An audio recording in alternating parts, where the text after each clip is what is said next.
NT రామారావుని సర్వనాశనం చేయటమే కాదు, జూనియర్ ఎన్టీఆర్ 2009 ఎన్నికల్లో తిప్పుకున్నాడు. యాక్సిడెంట్ అయి ప్రాణం బాగుపడుతున్నటువంటి పరిస్థితిలోకి వచ్చాడు. అతను కొడుకు పప్పుగాడు, ఈ తుప్పుగాడు కొడుకు పప్పుగాడు ఉన్నాడు లోకేష్. వాడికి తా అంటే తందానా అంటాడు. వాడికి పుట్టినరోజుకి చావుకి కూడా తేడా తెల్లనటువంటి పనికిరానటువంటి వెధవ వాడు. వాడిని తీసుకొచ్చి ఆ తెలుగుదేశం పార్టీకి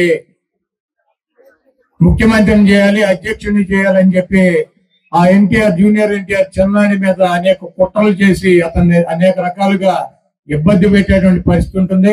ఎన్టీ రామారావుని పెద్ద ఎన్టీఆర్ ని గాని చిన్న ఎన్టీఆర్ ని గాని అభిమానించేటువంటి ప్రతి వ్యక్తి కూడా ఈ దొంగ, ఈ 420 గాడు అయినటువంటి చంద్రబాబుని గొయ్యి తీసి గోతులో కనుక పాతి పెట్టినట్లయితే ఆ పార్టీ రేపు ఎన్టీఆర్ చేతిలోకి వెళ్తుంది. కానీ ఈ పనికి మాలినటువంటి చంద్రబాబుని లోకేష్ ని గెలిపించినట్లయితే ఆ ఎన్టీఆర్ ని కూడా అనాదన చేసి ఆ ఎన్టీఆర్ ని కూడా బయటకి గెంటి ఈ పంది కుక్కలు ఈ పార్టీని ఆక్రమించుకుని పేదల పొట్ట కొట్టి వీళ్ళు సంపాదించుకుని కోటాను కోట్ల రూపాయలు సంపాదించుకుని ఈయన మద్దతుదారులు బతికేటువంటి పరిస్థితి ఉంటుంది.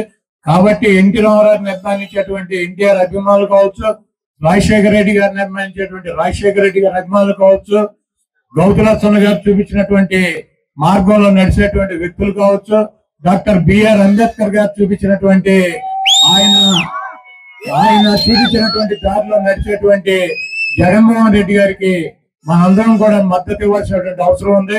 ప్రజలను నమ్ముకుని, దేవుని నమ్ముకుని మీ ముందుకు వచ్చి నేను మంచి చేశానని చెప్పి మీరు భావిస్తే నాకు ఓటేయమని చెప్పి అడిగేటువంటి జగన్మోహన్ రెడ్డి గారిని అత్యున్నటువంటి స్థానంలో కూర్చోబెట్టి మళ్ళీ ముఖ్యమంత్రిగా చేయాలని చెప్పి మీ అమూల్యమైనటువంటి ఓటు 120 సార్లు మీకోసం అనేక బటన్లకి 2,50,000 కోట్ల రూపాయలు మీ పేద ప్రజల అకౌంట్లకు ఇచ్చినటువంటి జగన్మోహన్ రెడ్డి గారి కోసం ఒక్కసారి పూర్తికెళ్ళి 2 బటన్లు నొక్కి ఫ్యాన్ గుర్తు మీద శాసనసభ్యుడిగా నన్ను, పార్లమెంటు సభ్యుడిగా వచ్చేటువంటి జగన్మోహన్ రెడ్డి గారు పంపించేటువంటి వ్యక్తిని గెలిపించాలని చెప్పి ఈ చంద్రముఖిని ఆ ఈవీఎంలోనే ఈ ఒక్కసారి కనుక బంధించినట్లయితే 2029కి ఈ రాష్ట్రానికి పట్టినటువంటి దరిద్రం వదిలిపోతుంది. ఇంకెప్పుడు కూడా మనకి జీవితంలో చంద్రబాబు అనేటువంటి ఫేస్ గాని, ఆ పేరు గాని, ఆ బొమ్మ గాని కనపడకుండా అంతరించిపోతుందని చెప్పి తెలియజేస్తూ సెలవు తీసుకుంటా.